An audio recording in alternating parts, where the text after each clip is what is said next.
Assalamualaikum warahmatullahi wabarakatuh. Saya Fitri Yani Dabis dari kelompok 11 kelas PAI 6C.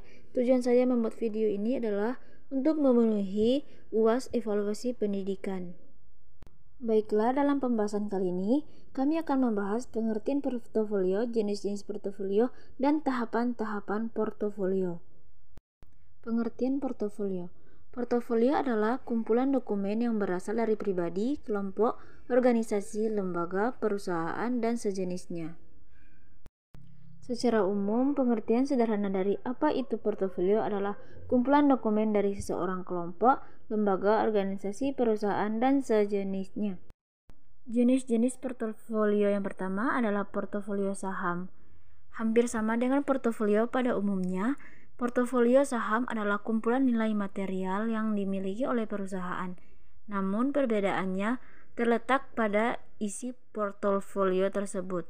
Jika sebelumnya portofolio dijelaskan berisi hal-hal berupa keterangan, pengalaman kerja, skill, dan pendidikan, portofolio saham tidak mencakup hal-hal tersebut. Portofolio saham adalah kompilasi nilai material dari investasi finansial seperti saham, obligasi, uang tunai, komoditas, sampai pada keterangan dana pada bursa saham. Yang kedua itu ada portofolio kerja atau portofolio karir. Jenis portofolio berikutnya adalah portofolio kerja. Hal ini tentu berbeda dengan cover letter atau resume. Portofolio kerja berfokus pada informasi siapa identitas individu dan contoh accomplishment yang telah dicapai oleh individu tersebut. Portofolio kerja biasanya dikembangkan dan dibuat oleh para pekerja dalam bidang seperti perbankan, marketing, pegawai negeri, sipil, sales, customer service, dan lain-lain. Yang ketiga ada portofolio karya atau portofolio artis. Portofolio karya atau portofolio artis adalah jenis portofolio yang banyak dimiliki oleh para seniman. Portofolio artis adalah portofolio berbasis karya.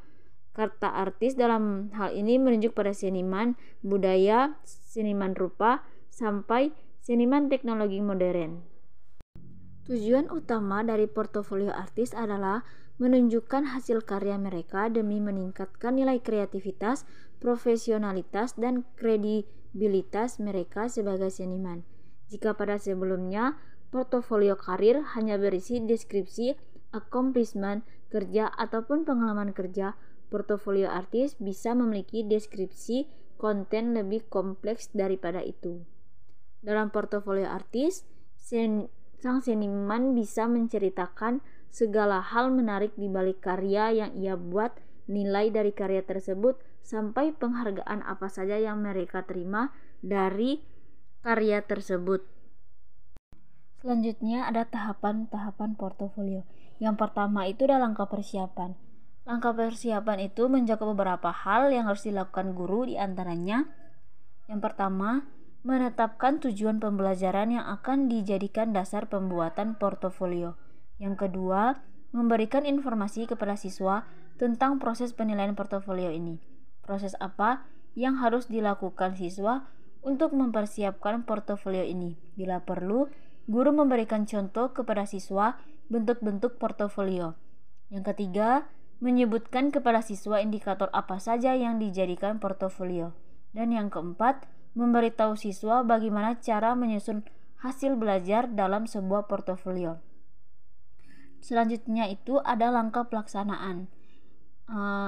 Adapun pada langkah persiapan ini, beberapa hal yang harus dilakukan oleh guru adalah yang pertama, memberikan motivasi siswa untuk menyusun portofolio dengan baik. Yang kedua, guru melakukan diskusi rutin dengan siswa dalam membahas proses belajar apa saja yang bisa dijadikan catatan karya dalam menyusun portofolio. Yang ketiga, memberikan feedback secara rutin terhadap proses belajar yang sudah dilakukan oleh siswa. Yang keempat, mendorong siswa untuk selalu melakukan refleksi belajar di setiap akhir proses pembelajaran. Yang kelima, menunjukkan hasil portofolio yang sudah disusun oleh siswa. Selanjutnya itu ada langkah penilaian. Langkah penilaian adalah tahapan akhir yang harus dilakukan guru dalam menilai portofolio siswa. Di tahap ini, beberapa hal yang harus dilakukan oleh guru antara lain: yang pertama, menentukan kriteria penilaian ini dilakukan bersama-sama dengan murid. Yang kedua, menetapkan secara konsisten kriteria penilaian yang telah ditentukan. Yang ketiga, menuliskan hasil penilaian dalam sebuah laporan penilaian sesuai dengan periode portofolio yang dibuat oleh siswa. Yang keempat, mengkomunikasikan hasil penilaian portofolio kepada siswa dan orang tua siswa. Yang kelima, menjadi bahan refleksi untuk proses pembelajaran pada periode berikutnya. Dan yang terakhir, memberikan apresiasi terhadap setiap proses belajar yang telah dilakukan oleh siswa. Kesimpulannya itu, portofolio siswa adalah hal yang sangat penting dalam sebuah proses pembelajaran.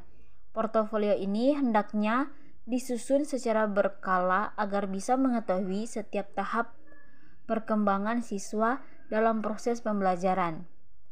Penyusunan portofolio hendaknya menjadi elaborasi bersama antara siswa dan guru. Portofolio itu adalah catatan hasil belajar siswa selama periode tertentu yang terdiri atas: yang pertama, laporan praktik pembelajaran yang dilakukan, misalnya saat melakukan penelitian, percobaan yang sudah dilakukan. Yang kedua, penilaian hasil ulangan, mulai dari ulangan harian, ulangan tengah semester, hingga ulangan akhir semester. Yang ketiga, tugas-tugas yang telah dilakukan. Yang keempat, prakarya yang sudah dibuat. Yang kelima, kumpulan piagam penghargaan yang telah diraih. Yang keenam, proyek apa yang sudah dilakukan. Yang ketujuh, refleksi hasil belajar. Yang kedelapan, cerita siswa tentang usaha pembelajaran yang sudah dilakukan. Yang kesembilan, analisa pembelajaran yang telah dilakukan. Dan yang terakhir itu dokumentasi setiap aktivitas pembelajaran. Selain itu, portofolio siswa itu biasanya terdiri dari 5 bagian, yaitu yang pertama ada daftar isi. Pada bagian daftar isi itu terdiri dari nama siswa, periode pembelajaran, kelas, dan daftar objek penilaian. Yang kedua itu ada isi dokumen. Isi dokumen portofolio itu terdiri dari kumpulan aktivitas pembelajaran yang telah dilakukan oleh siswa. Yang ketiga itu ada bundel dokumen, yaitu kumpulan dokumen yang terkait dalam proses pembelajaran. Misalnya itu seperti kertas ulangan, piagam penghargaan, dan dokumentasi atas tugas-tugas yang telah dilakukan. Yang keempat itu ada batasan dokumen. Setiap bagian portofolio diberi batasan.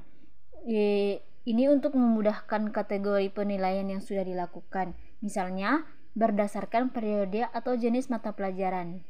Dan yang kelima itu ada catatan dari guru dan orang tua, yaitu hasil pengamatan guru dan orang tua dari portofolio siswa.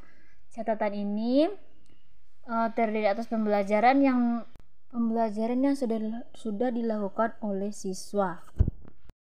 Baiklah, sekian pembacaan materi saya tentang tahapan dan jenis-jenis portofolio itu. Sekian, terima kasih.